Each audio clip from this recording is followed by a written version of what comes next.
let's talk about a bit more positive. Well, hopefully, Christian Romero. I was at the open training on Saturday, and if I thought I got it on Twitter from Romero News, my goodness, in person, you boys and girls were coming up and asking that a lot. But to be fair, it was lovely. It was lovely to meet so many people. It was brilliant. But yeah, pretty much everyone, even people passing. I had one person shouted during the training session from about 5 blocks away, just bellowed, "Romero News, Ali!" And it was like, it just made me crack up. Absolutely crack up. So the latest on Christian Romero, again, because this is quite fast moving, apologies if this has come out before this video is uploaded, because once I've done it, it takes about an hour for it to get online because of my internet from the 1970s. And yes, I'm aware that we didn't have the internet in the 70s. So the latest is that Tottenham had a very positive day yesterday in terms of getting towards some kind of conclusion with Atalanta for Christian Romero. There's a real kind of belief that it looks like it's going to happen. There was a rough kind of agreement in principle. I'm told that they'll get their kind of final official answer this afternoon about their bid, which is, I believe, is around 50 million euros, which I think I worked that out is about 43 million pounds roughly. And I think there's some add-ons as well. They're going to get their official answer on that. A lot of it was to do with Atalanta getting in their replacement. They've brought in Lovato from Hellas Verona. He's more of a younger player. They wanted someone a little bit kind of more experienced, and it looks like potentially that's going to be Demiral from Juventus. And if you're thinking to yourself, wait a minute, there's one man in the middle of all of this. Yes, it's Fabio Paratici. Fabio Paratici is like that man, you know, the expression fingering lots of pies. Paratici is like, he's always like, you know, when you get a movie and you get that character in the shadows in the background going, whoa. It's like Thanos in the Avengers before we knew that Thanos was the big bad villain. That's not to say Paratici's a villain. It's just to say that he just seems to have a little kind of influence on everything. So if you look at it, it's like Atalanta signed Romero on a 2-year loan with an option to buy him permanently from Juventus. The deal was agreed with Fabio Paratici. Now Tottenham are doing a deal with Atalanta to bring Romero from Atalanta once Atalanta have exercised that option put in by Paratici. Who's the man who's doing the deals for Tottenham? Fabio Paratici. Atalanta are looking at Mihir Demiral from Juventus. Who signed Demiral for Juventus and knows his worth and his value and maybe can slightly help a deal? Fabio Paratici. Seriously, this guy is like, I've talked about the spider web before. He's like like a puppet master almost as well. So Spurs are certainly a lot more positive yesterday about where this deal was going, and there's a real hope that they're going to get the answer they want. Romero wants to come. He's agreed personal terms already. So there's fingers crossed. Hopefully, when this video comes out, you'll be able to say, "Oh, Alistair, it's already been done, you muppet." And I'm not saying you all talk like that. You know, I just like to do that voice. But yeah, hopefully it'll have already been done, and the deal suddenly doesn't die a death because they, do another U-turn, which we've had a lot of those in recent days and months. But I think Romero would be such a good signing. He really, really would. I've said this before, so I'm not going to go into too much about Romero, but I do think he'd be an absolute game changer. I really do. I think he's Serie A Defender of the Year last season, which I'll always say is no mean feat in a league renowned for its defending. But yeah, huge signing. That's the irony. Like, excuse me, if all the Kane stuff wasn't going on right now, this would be pretty huge. This would be I think all Spurs fans would be absolutely probably going mad. This is Spurs showing a bit of ambition. This is Spurs going after someone who is one of the best out there in Europe last season, seeing a problem in their own team and going, "We'll have him." And it's almost like the Kane stuff is kind of like this big person standing in the way and going, "No, you're not going to have your nice thing. I'm going to stand in the way of it and tell you about the bad thing over there." Which is such a shame because, honestly, it'd be a superb sign. I really don't want to underrate it at all. I think it'd be excellent. And like I said, I still believe, I think if you were to see Davinson Sanchez head out the door, and there's still a lot of interest in him, specifically from Sevilla, they could also add to that with another central defender. But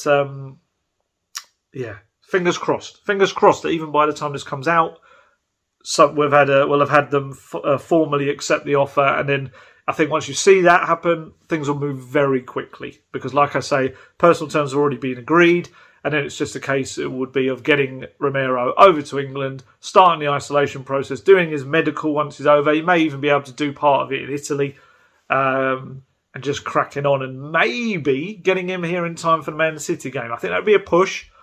Personally, I don't know whether you throw him into that. It depends how quickly this gets done. But if, he returned to pre-season with Atalanta, I think he was back Saturday. So you could argue, he could be at a decent level of fitness if he continues to train while all of this is happening. Other players, Dusan Vlahovic, Fiorentina striker, told Spurs very interested in him, and if they can get a bit more money together from sales and stuff, would like to bring him in to partner Harry Kane, which obviously would require a change in formation, would require two up front. We've been seeing the 4-3-3 very much from Nuno Espirito Santo in pre-season, but that would require a two up front. He's done that in the past. He did it at Porto, did it a few times at Wolves as well, and I think at other places. I think at Porto it was like a 4-4-2 diamond he played. I do wonder where Sonny would fit exactly if you were to play Vlahovic and Kane up front together. Obviously, a lot of people will now say, but he'll clearly be Kane's replacement. But that wasn't the plan. The plan is to have them both up front. But with Sonny, it'd be interesting because Sonny, I felt last season, really developed into the forward man, the guy that Kane could drop back and Sonny went into the strike position. And in pre-season, he's been playing that role. I do wonder whether going back to now just being a winger on the left or right, whether that actually limits Sonny slightly. It'd be very interesting to see. It's a lovely problem to almost have too many options and how to fit them in. But and obviously that's what the top teams have.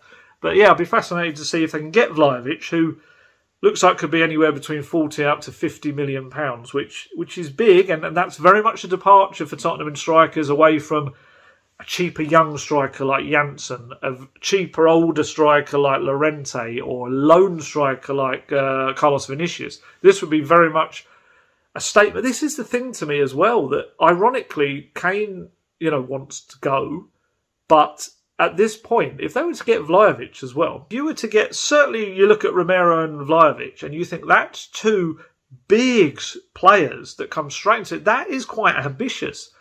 That really is. Vlahovic was, I think he was second or third top goal scorer in Serie A last season. He's only 21. That is a player with a hell of a lot of talent.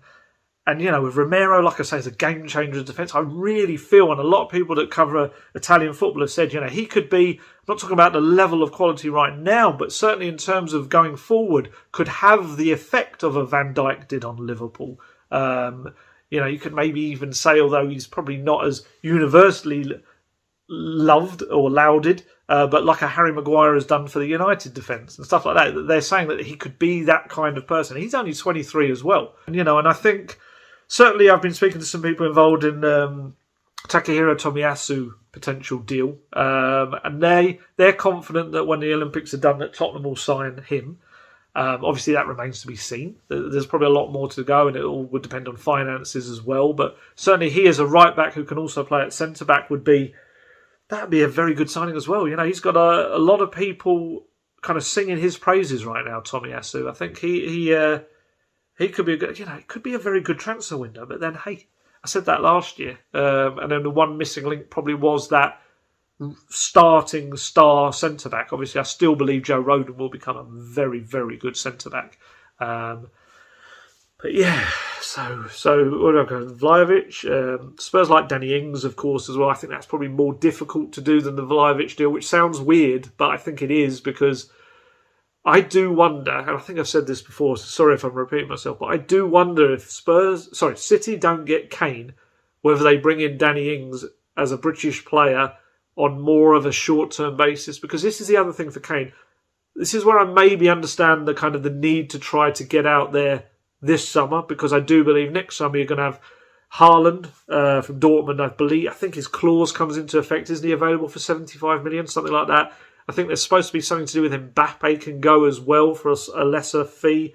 So So, yeah, I can kind of see whereas maybe this is the summer. But then I can also imagine a lot of those clubs are probably thinking, well, should we just wait till next summer? Because I said this before, as amazing as I think Harry Kane is, I think if you're financially looking at it from the outside, do you look at a 28-year-old who has had his injury problems? You know, he does have his ankle problems. I wouldn't say they've absolutely harmed him like last season. You know, it didn't really have too much effect on his goal tally or assist tally.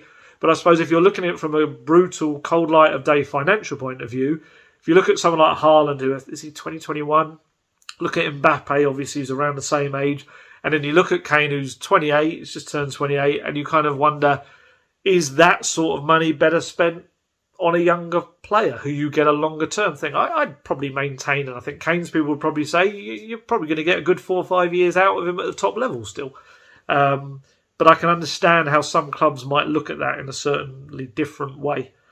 Elsewhere in transfers, Joe Hart looks like he's heading out the door. Looks like Celtic's going to be his destination. I've been intrigued to see what happens with Celtic. There's been some talk of Celtic also being interested in Cameron Carter-Vickers, whether that becomes a thing or not as well. But certainly looks like Joe Hart's heading there. I think I said this in the last video. Joe Hart was told by Nuno Espirito Santo, look, you're just kind of not going to be part of my plans. I think for a year, I think he did a decent job at Spurs. Didn't really get the kind of, there's few people hating on him. I wouldn't probably be in that camp. I thought he did okay. And I think he'd probably been an invaluable presence behind the scenes as a winner, someone that's been there. Seems like quite a motivational chap as well. So, yeah, I think he did kind of what he was meant to do last season. There's a free transfer, and obviously Galini's now come in with the prospect of being the successor to Lloris. And obviously, Hart, at what is he, 34, 35? He's not going to be that successor, clearly.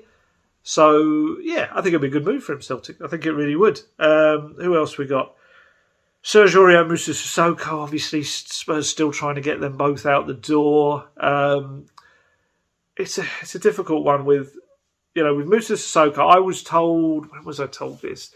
At the weekend, that there hadn't been any real firm interest in him. That may have changed at this point. That was the last I'd kind of heard on Sissoko. But obviously that makes it difficult. We all have maybe these certain players that we say, let's move him on. We need to get him out this window. But if there's not actually an offer for them, it makes it a little bit more difficult. Serge Aurier, like I've said before, certainly the player is very confident he'll be leaving Tottenham this window. As of yet, they were still waiting for a firm bid for him. But certainly I think his agent is working on something. There's been talk of a Japhet Tanganga loan move, which I must admit there's a side of me that would be sad about because I think he could push on this season. But there's another part of me that thinks I think an Oliver Skip-style loan for him would be a very good thing. I do, playing week in, week out, every minute. I know Galatasaray are very seriously interested in him, but Tottenham would prefer, if possible, a UK loan move for him to better prepare him, to continue that development in preferably the Premier League. And I think, he had interest. I think it was from Southampton last January. So just aware this video, by the way, is quite light. I think it's because I've got every single window open right now. So apologies if it looks like there's some shining light on me. It's just the weird lighting today. But yeah, Tanganga, I like him a lot. And interviewed him obviously only a couple of weeks ago. He's a lovely young man. But he is. No, I want to see him do well because I think he's very talented as well. I just think there's probably the issue for him right now is he's not the first choice in any of the positions he'd want to play in.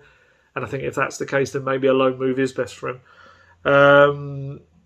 What else? We had the open training very briefly. That was good fun. It was, I kept a close eye on it. 5,000 fans there. I feel like most of you asked about Christian Romero, but that's fine. It was good fun. Got to see a lot of Galini. There was one little moment where he was doing stuff with the Rui Barbosa, the goalkeeping coach, and Hart and Whiteman. And they were firing shots at him. He was saving every single one. He's got terrific reflexes. And there was one, he palmed the ball across and it hit a steward. He went over and apologised. He's a real character. I think we're going to see that. I wouldn't be shocked if Spurs social media uses him a lot over the coming months. So you've got to see a bit of him. They had a little moment. If you haven't seen it already, I'll put the video up on my Twitter account of Eric Dyer, just moments after doing an incredible sliding goal line clearance to stop Sergio Reguilon. They were doing these little 7-a-side games. Not too long after, Tongi Ondembele was going down the wing, doing all of his step overs like he does, and he absolutely did die. I went past him. Eric Dyer just shoved out a leg and brought him down. He fell to the floor, sat there, doing what players sometimes do, and sat there having a bit of a strop. Excuse me. And Lucas Moura got the ball, maybe Carter Vickers, I can't remember who. He dispossessed the ball off someone, went up and scored, and that was actually the final winning goal. Ondembele was having a proper, oh, come on the floor to imaginary ref, because there was no ref. It was just a training match. And then he went over to the sidelines, threw a little plastic cup, or it wouldn't have been a plastic cup, because a plastic cup, it would have been some kind of environmentally friendly cup. He lobbed it, sat on the floor going, oh, doing a proper strop. One of the coaches came and put their hand on his shoulder, and Dyer came over, and it was all fine. It wasn't something that became anything, but it was just like, even a little strop in a training game, it's quite funny. It's probably not I don't know, there's a side to it. Some people like that attitude. It says that they want to win and they're annoyed if they don't win. There's other people that say, like, get up and get on with it, and I get that as well. But no, that was interesting to see them. There were a fair few players missing. Ryan Sessegnon, obviously, he wasn't there. He's got a hamstring injury at the moment. He's a bit touch and go for the Man City game. He picked it up only within about a week back into pre-season. Very unfortunate, he is. It's not the serious hamstring. It's not the same hamstring he had. I actually touched my hamstring there. He which you couldn't see because it's off camera. It just looked like I was weirdly putting my hand between my legs. He had a bad hamstring injury from the European Under-21 Championships the year he joined, 2019, which caused a bit of a mess for him when he joined. He didn't even play for Spurs, I don't think, till was it maybe early November, potentially? I know he only played, I think, maybe one game under Poch, and then Poch went. But yeah, it's not that hamstring. I'm told it's just a minor thing, and he's a bit touch and go for Man City, but potentially he's back in doing pitch work on it. So fingers crossed, he might be available. But other people like Lloris wasn't there, Davies wasn't at the open training, Roden. I certainly know Roden was doing double session back at Hotspur Way.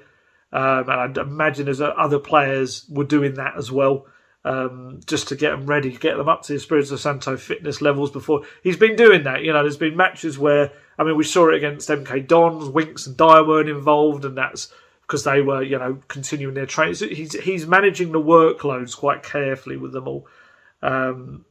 So that was that. Europa Conference League, we've had the draw for that. Pacos de Ferreira from Portugal, which is in the Porto region, or Lane. I don't know because I haven't been. I'm so sorry. We'll say Larne from Northern Ireland. They'll be playing each other this week, and we'll see who Tottenham get out of those two. Which it's European football. Is it the sexiest? You know, I said this yesterday. I've done a new podcast for anyone that'd like to listen to it with Guesty, Rob Guest, called Golden Guest Talk Tottenham. And I said to him, I was saying, you know, if we have you have the Champions League anthem, la, la, la, la, you get all of that. What do they do for the Europa Conference League? It just kind of makes you think, is it some bloke stumbles out the pub and goes, rah, rah, rah. It's just so... And I know Tottenham weren't in Europe for 20 years before Martin Joel got them back into Europa. Other than, I think, a very brief appearance in the Intertoto Cup, wasn't it? But yeah, they hadn't been in it for years. And so we probably can't mock being in European competition right now. But it's just a third tier competition. And clearly it's not going to be the apple of anyone's eye. But yeah, should Spurs scoff at European competition and the chance of a trophy? Probably not. But yeah, we'll see who they get. And then obviously, we have the Mind Series matches. We've got Chelsea tomorrow night at Stamford Bridge and Arsenal at Tottenham Hotspur Stadium on Sunday. I should be at both of those games, hopefully. I think my accreditations come through for Chelsea tomorrow night. So, yeah, that'll be interesting. It's one of those where we can't judge the result too seriously. Of course we can't. Friendlies aren't about that. Friendlies are about patterns of play, shape, fitness, all of that. You know, they kind of mean nothing. But being Chelsea and Arsenal, of course, there's going to be that little psychological edge to it. Of course there is, with the fans, and I'd say with some of the players as well, especially when you're going into a match like Man City. You know, I don't think they're the worst games to have. Having that higher level of quality opposition just before you go into a game against, you know, the champions of England. So, yeah, no, I'd be very intrigued to see how it all goes and who plays and who doesn't and what formation and setup, whether it's the 4-3-3 again, and just how fit the players are at and what stage they're at. And, you know, you can judge maybe their fitness against the other teams, and certainly the high pressing, the high fitness levels that Espirito Santo wants. Yeah, it'd be interesting to see how it works. So, yeah. I think I've covered everything I wanted to cover. I'm going to head off there now purely because I want to try and get this out there before we get the Romero decision. Fingers crossed it's a good one, because it would be great to have something really positive to report on after recent events. But yeah, I'm going to go and enjoy the rest of my day off now, hopefully. Have a little walk in the sunshine. But if I hear anything, of course, keep an eye on my Twitter account and all of that, and every other avenue that you get my information on. But I shall get everything out there as quickly as possible. So keep an eye. Harry Kane situation, yeah.